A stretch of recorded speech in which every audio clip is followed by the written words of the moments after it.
The Philippine government's total outstanding debt soars to a fresh all-time high.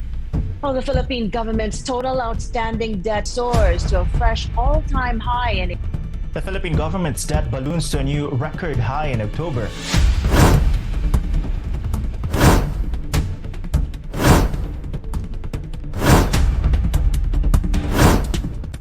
The Philippines is now carrying a national debt of around 16.7 trillion pesos, which puts our debt-to-GDP ratio at about 60 to 61% as of 2025.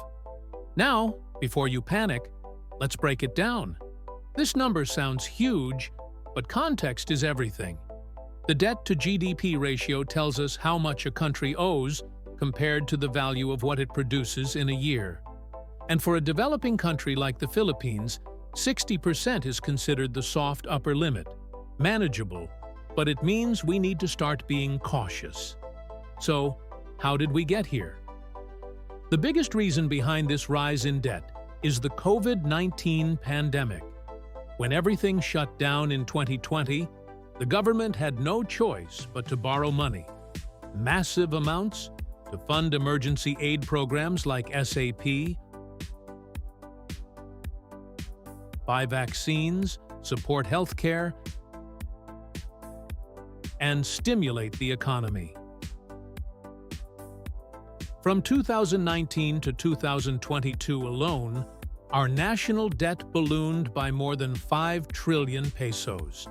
That wasn't due to overspending or mismanagement. It was a necessary move to keep the country afloat during a global crisis.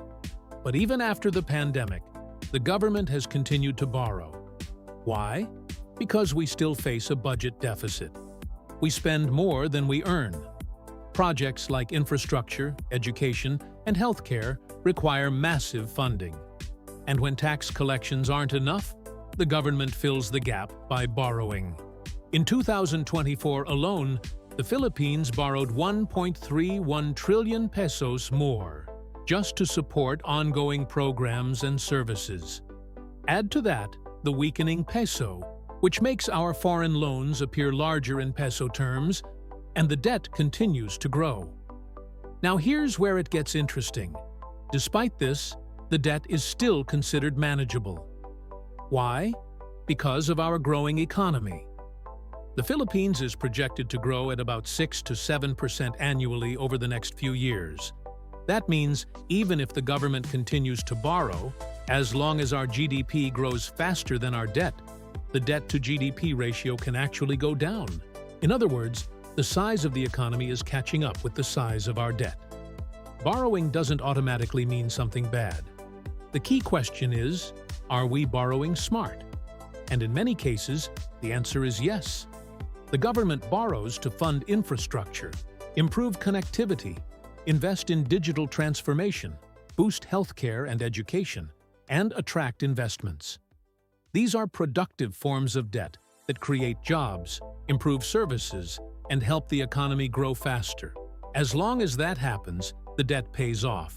For example, if the GDP reaches 34 to 35 trillion by 2028, and we keep our debt growth under control, our debt-to-GDP ratio could drop below 55%. Possibly even down to 50%. That's much healthier and shows that we're heading in the right direction. In fact, the Department of Finance has said that the target is to bring it back to pre-pandemic levels by 2028, and that's not impossible. Let's also compare our numbers to other countries. Japan, for example, has a debt-to-GDP ratio of around 260%, the highest in the world. But Japan's situation is unique. Most of its debt is owed to its own people, and interest rates there are near zero. The United States sits at about 120 to 125%. But because the US dollar is the world's main currency, the US has more flexibility. Compared to them, the Philippines is still in a much safer zone. We don't have the same global currency advantage or ultra-low interest rates, so we can't afford to be reckless. But the important thing is this: we're not in a debt crisis. We're not in danger of collapsing. What we need now is continued discipline, better tax collection, targeted spending, and strong economic growth. So how does this affect ordinary Filipinos? Well, if debt is mismanaged, it could lead to higher taxes, inflation, or less funding for public services. But if debt is used wisely, on projects that boost productivity and quality of life, it can be a powerful tool for development. It all comes down to proper planning and accountability. In conclusion, yes, the national debt is big. Yes, it grew fast because of the pandemic. But no, we're not doomed. The Philippines is still in a manageable position, and with the right policies, we can reduce the debt ratio over time while continuing to grow. The key is to make sure that every peso borrowed works hard to build a better future for all of us. If you learned something today, like the video, subscribe, and tap the bell so you won't miss the next one. Let's make economics simple. Together.